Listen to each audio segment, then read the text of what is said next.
What's going on, y'all? Joshua back at it again, and today we're going to be watching the PS5 Pro technical presentation. I'm going to be giving you guys my thoughts, thoughts on just where I think that this lands in comparison to the PlayStation 5, if I think it'll be worth the money investment to get it or not.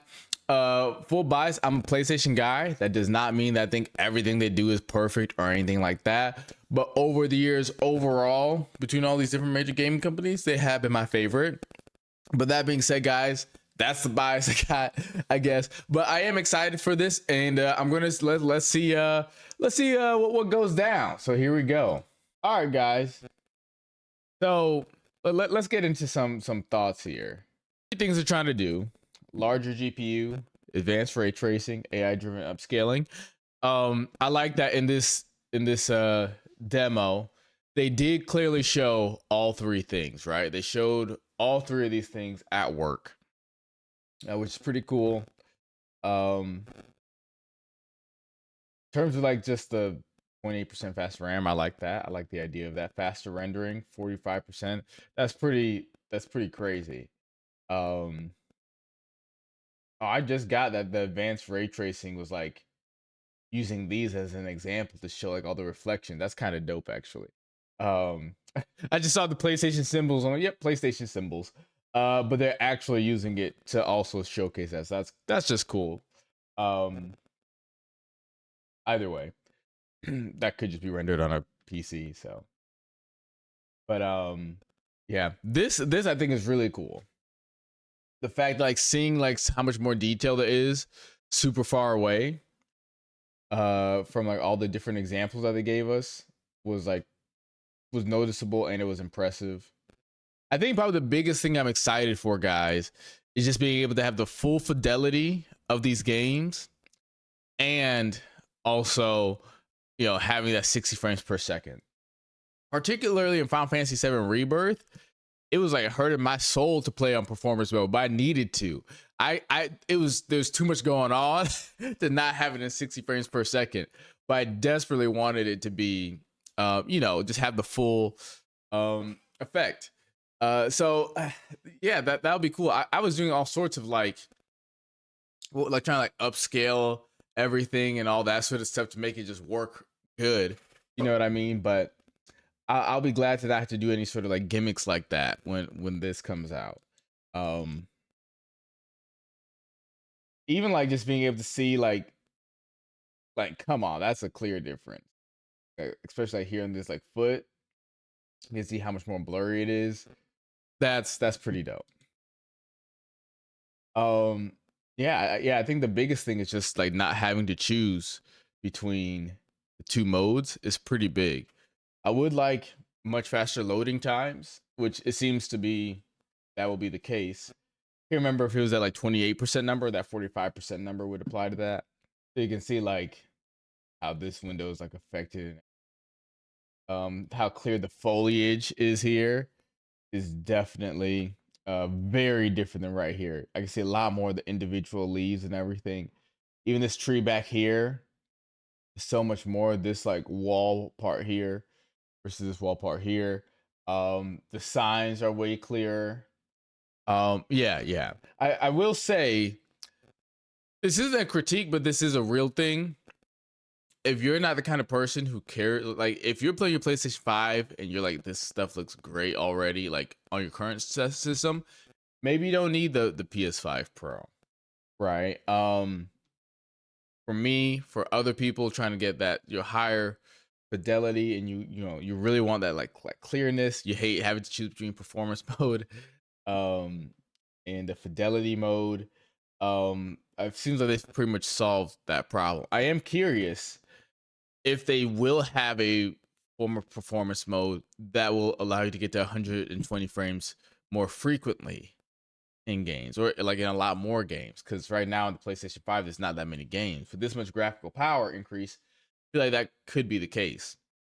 That being said, for me, I don't really need that on my PlayStation 5. I think I would just be happy with the 60 FPS with the high fidelity. I think I would have liked to have seen something, which I guess is still possible. With the technology, it could always be like a download.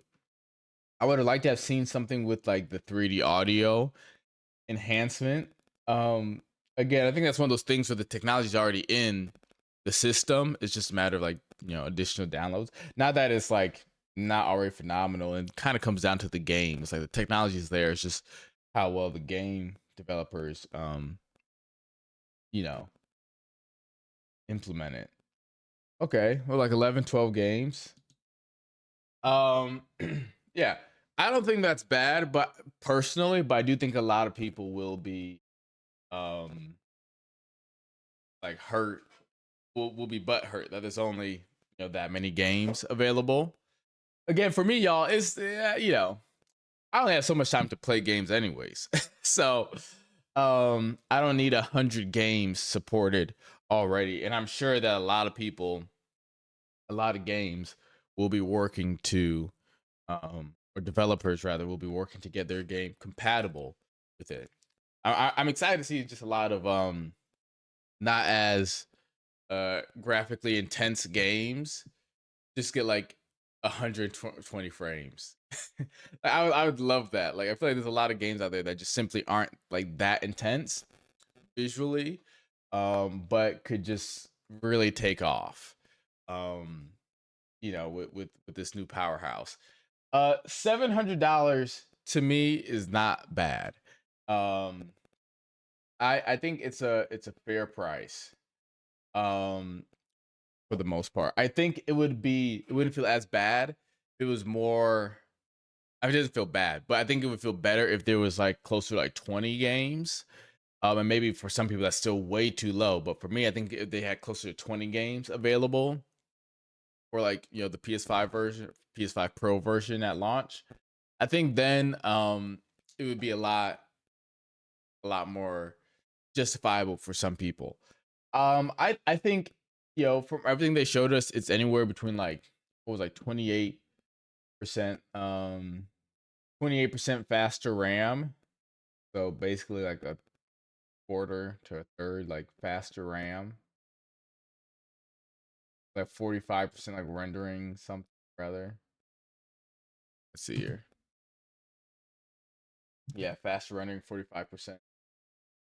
Yeah, I feel like even if you take that first number, it being essentially like almost a third faster than the previous one, more powerful and all that. Oops. When you look at the cost, I think that it feels proportional.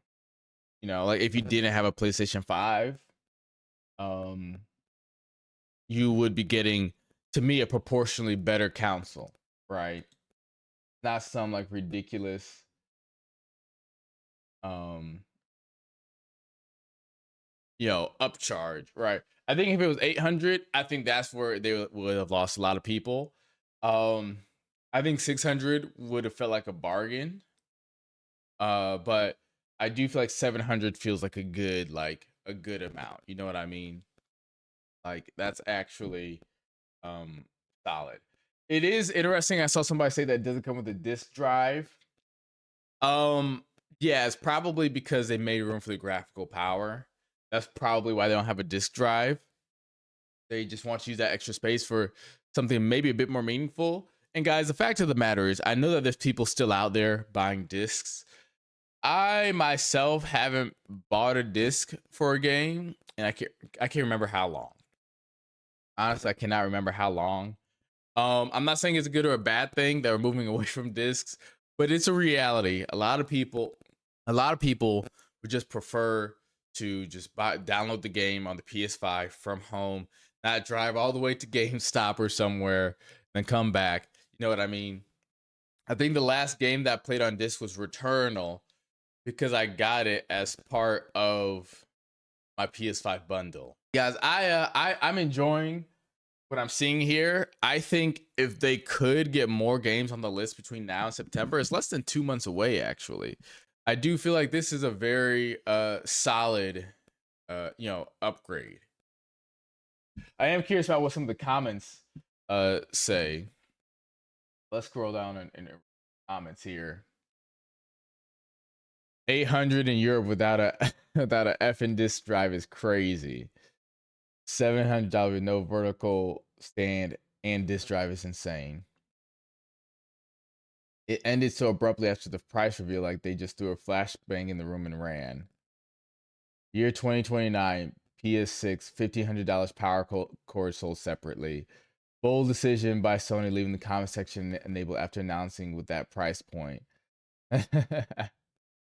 Yep. So you got a lot of people. Okay. People are really butthurt about the disk drive. And let me know, guys. Let me know in the comments below.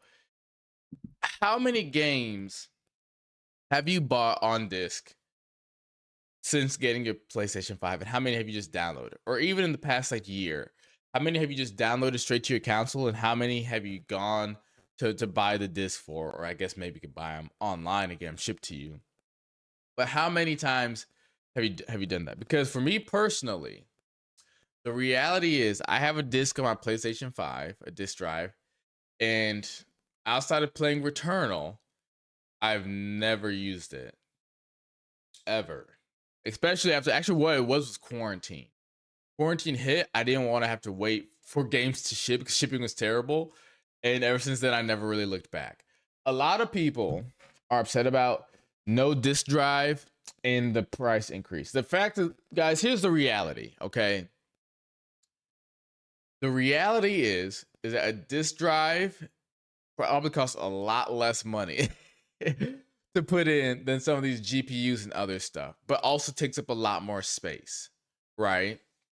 So they made the decision of getting rid of the cheaper, more space consuming disk drive to have a much faster, more powerful system, right?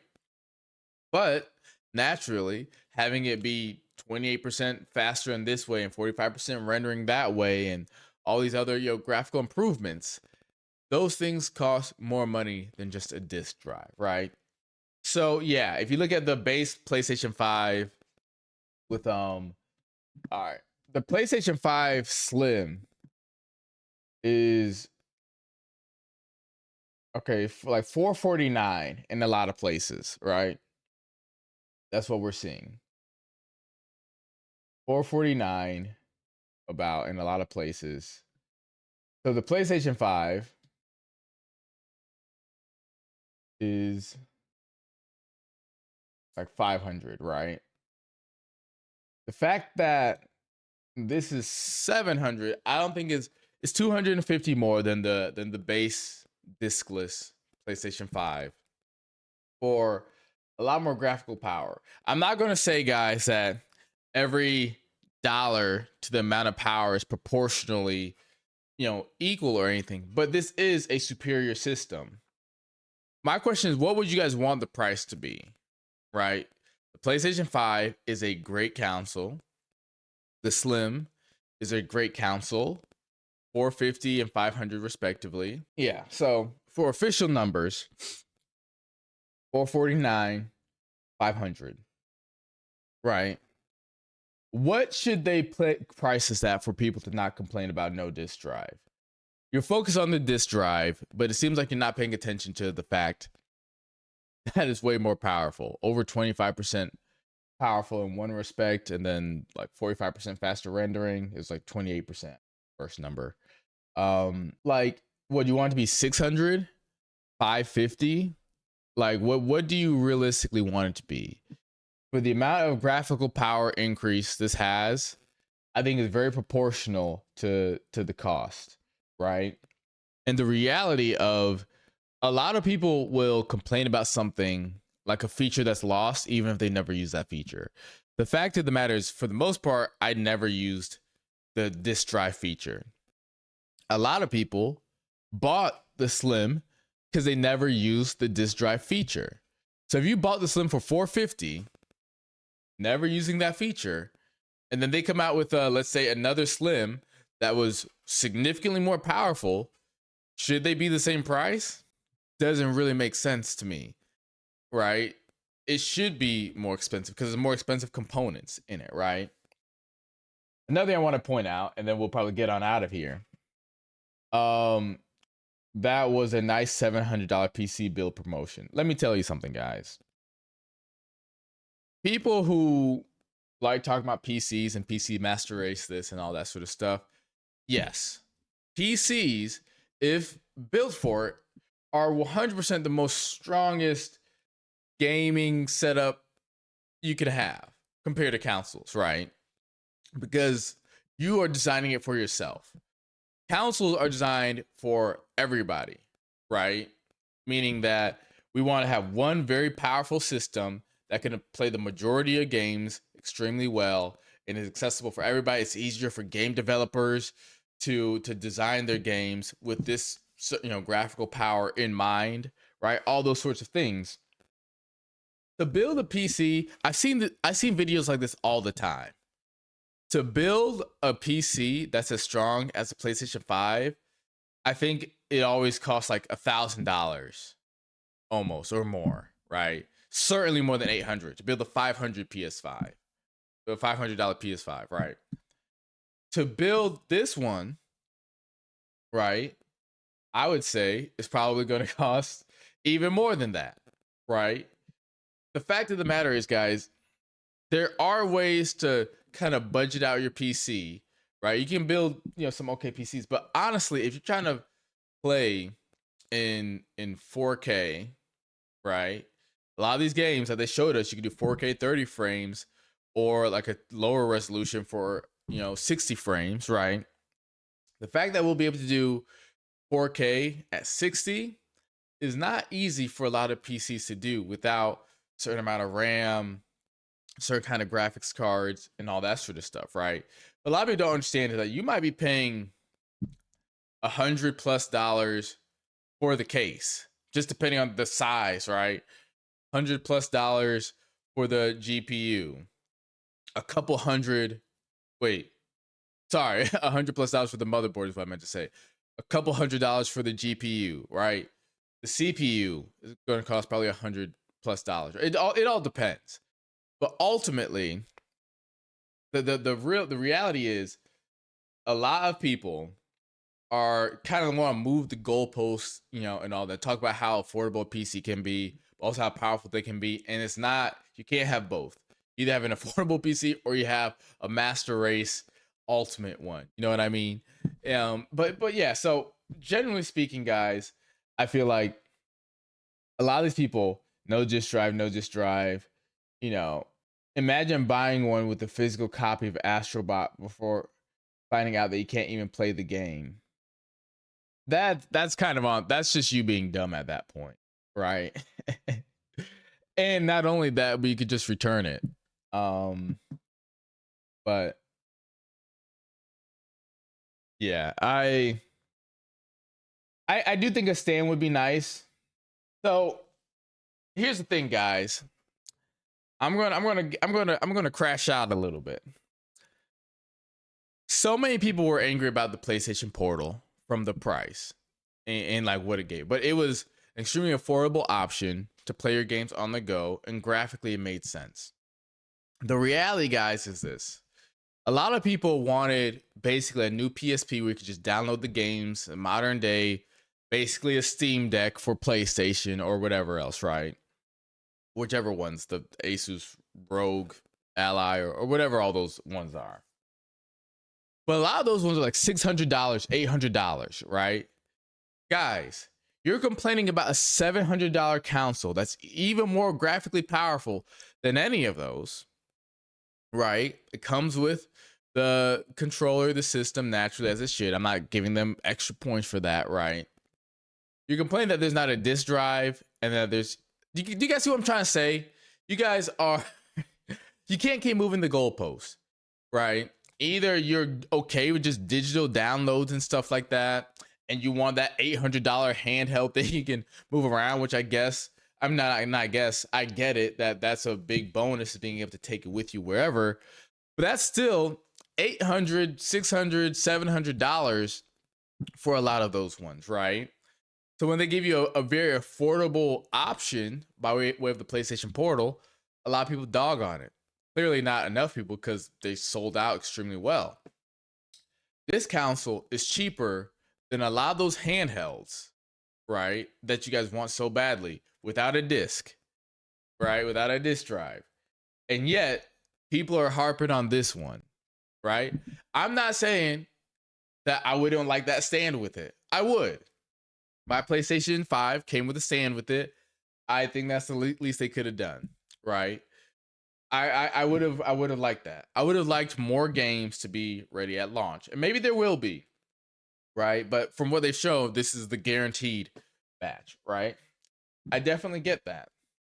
But the reality is, guys, most of you guys commenting that don't actually care about a disk drive. You're looking for something to be upset by. Because a lot of you guys are the same people talking down about the PlayStation Pro, how it doesn't have all these qualities and features, that if it had those features, right, to just download games directly onto and play them with wherever without a Wi-Fi connection and all that sort of stuff. If it had those features, it wouldn't be $200. At best, it would cost as much as a PlayStation 5. Because that's the reality. When you get that technology and trying to jam it into a very small device, it gets really expensive real quick. 500, 800, 800 basically. 500, 700, 800. Do you guys see where I'm going with this?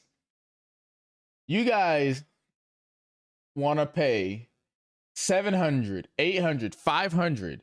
You want to buy entire PlayStation 5 consoles, entire PlayStation 5 Pro consoles, plus a stand, plus a game, right? And all these other things, right? For this very much graphically inferior, right? Mobile, it is mobile, right? But other than that, nothing about these. And to be fair, that's a strong point. Having your games mobile is a big appeal for a lot of people. I'm not downplaying that. But outside of that, this does nothing different or better than what your base PlayStation 5 does, right? Graphically or otherwise. My point in all that is to say, the fact that this is 700, you guys want something to be mad at. No disk drive, no disk drive. Right? Guess what? Why? Can you just download the games onto? That's what you guys want, right? To download the games onto there. Cool. You can do that. You can do that. Right, guys? So that's kind of my whole thing, guys. That's my review of the PlayStation 5 Pro. You guys, not all of you, right? You don't got to be a PlayStation fanboy. I'm not a fanboy. I was hoping for a little bit more, but I'm glad with what we got, genuinely.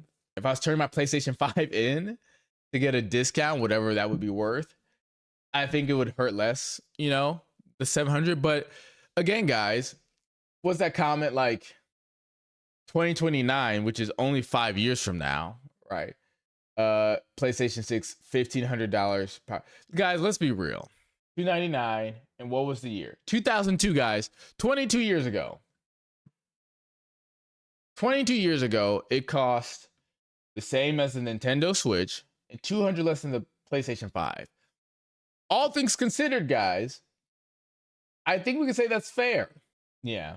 PlayStation 3, 500 at launch.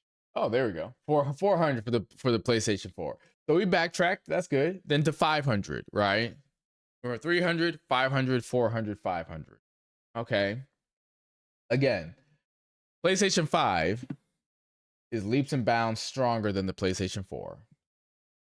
But they still have the same strategy as the PlayStation 4, which is sell the console cheaper, make money off of the games. Right? That's fair. To me. To me. The reality is, guys, that I think a lot of people are complaining because they want the best stuff for free. They really want everything for free. I do too. That's not how things work. This $700 is, we're getting the discount. If you built whatever is in here with the PC, just bought the parts, it's coming out to more than $700, right? So yeah, the reality is that don't buy it because I want it. Maybe I'm a sucker for wanting it. I don't think I am. I think everything costs something, and if there's something that's quality, Not saying it couldn't have more to it. Not saying it couldn't come with the stand. Not saying it couldn't come out with more starter games. Um, but if something's quality, it's gonna cost. Just think about it the next time you buy like a $500 pair of shoes or something, like you could have bought a, almost a PlayStation 5 Pro. But with that, guys, that's the end of the video. I'm gonna try to chop this up and edit it real quick because I, for some reason, thought this was coming out way later in the day, this presentation. And in fact, it was way earlier than I expected. I should have checked. But either way, guys, I will see y'all next time. And until then, take care, like, follow, subscribe, all that stuff. Thank you. Peace out.